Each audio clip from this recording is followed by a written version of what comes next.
Assalamualaikum warahmatullahi wabarakatuh. Saya Siti Nur Zahira binti Baru. Nombor matrik saya 056654. Baru-baru ini saya dan kawan-kawan saya telah mengadakan satu kerja lapangan di sebuah perkampungan masyarakat orang asli yang terletak di Kampung Lebir, Gua Musang, Kelantan. Okey. Apa yang saya dapat ketika menjalankan kajian mengenai orang asli ini ialah taraf perkembangan kehidupan masyarakat mereka. Seperti yang kita sedia maklum, masyarakat orang asli ni merupakan golongan kumpulan terpinggir. Jadinya, kehidupan mereka ni tidak sama dengan kehidupan masyarakat biasa ini.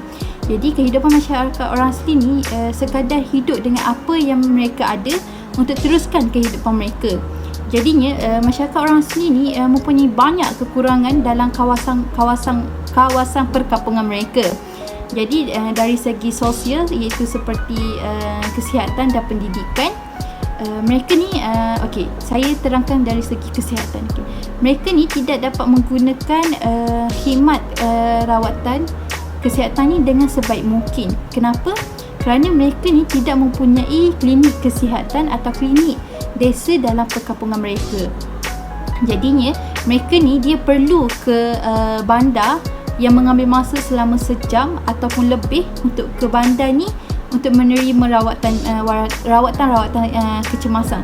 Okey, kenapa saya mention rawatan kecemasan? Sebabnya jika berlaku wanita hamil yang ingin bersalin, sakit jantung, sesak nafas.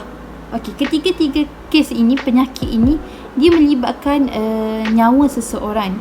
Okey, jadi jika mereka ni tidak dapat mendapat rawatan yang secepat mungkin, kemungkinan besar mereka ni akan meninggal dunia. Jadinya penting bagi masyarakat orang asli ni untuk mempunyai satu klinik desa ataupun klinik kesihatan di kawasan perkampungan mereka.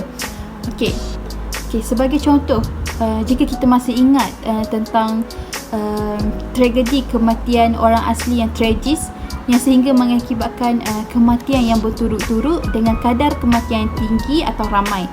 Okey, tragedi ini berlaku pada tahun 2019 yang berlaku di Kampung Koh, Gua Musang, Kelantan, di mana seramai 15 orang masyarakat orang asli ni telah terkorban kerana dipercayai akibat demam campak. Okey. Apa yang kita boleh lihat dekat sini ialah gaya atau cara penjagaan kebersihan mereka. Okey, mereka ni tidak didedahkan dengan penjagaan kebersihan dengan betul. Oleh sebab itu, mereka ni tidak mengambil peduli tentang kebersihan mereka. Okey. Dekat sini, masyarakat orang asli ni memang tidak mengambil cakna tentang kebersihan mereka. Mereka sebelum makan mereka tidak basuh tangan dahulu. Mereka keluar dari rumah pun tidak pakai selipar. Jadi kebersihan dalam kalangan masyarakat orang asli ni sangat tipis dan mereka menganggap itu perkara biasa sahaja. Jadi seterusnya, pendidikan dalam kalangan masyarakat orang asli.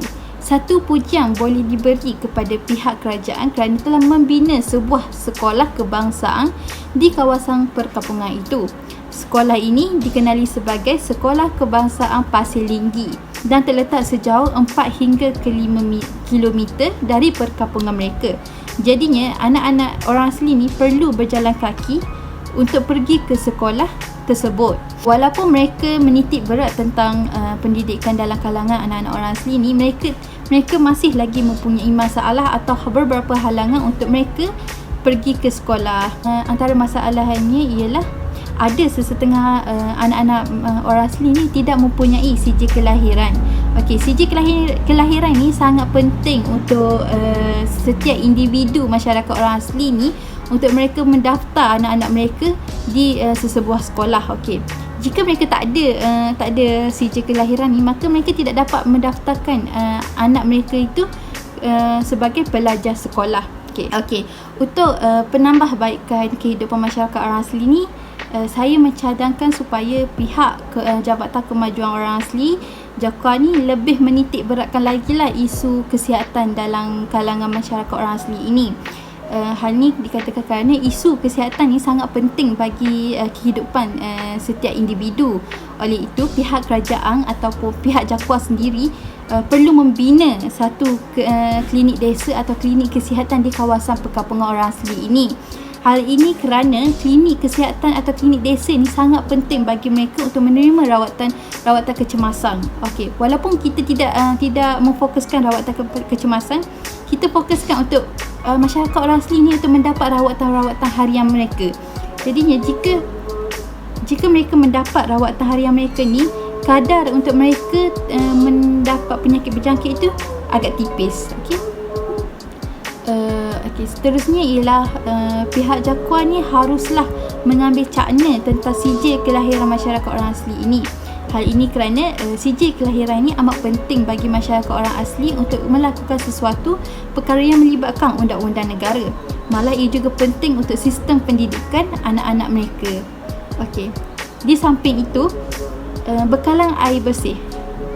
Bekalan air bersih ni perlu dinaik tarafkan kerana bekalan air bersih ni susah untuk didapati kerana mereka tidak mempunyai sistem pempaipan yang betul. Jika pihak kerajaan atau JAKUA ni boleh menyelesaikan masalah bekalan air bersih ni, ia akan memberi lebih lagi keselesaan kepada masyarakat orang asli ni untuk mereka meneruskan kehidupan mereka. Okey, jadi mereka pun tidak perlu lagi untuk mengangkut bekalan air bersih ni dari tangki ke rumah mereka. Itu sahaja daripada saya. Sekian, terima kasih. Assalamualaikum.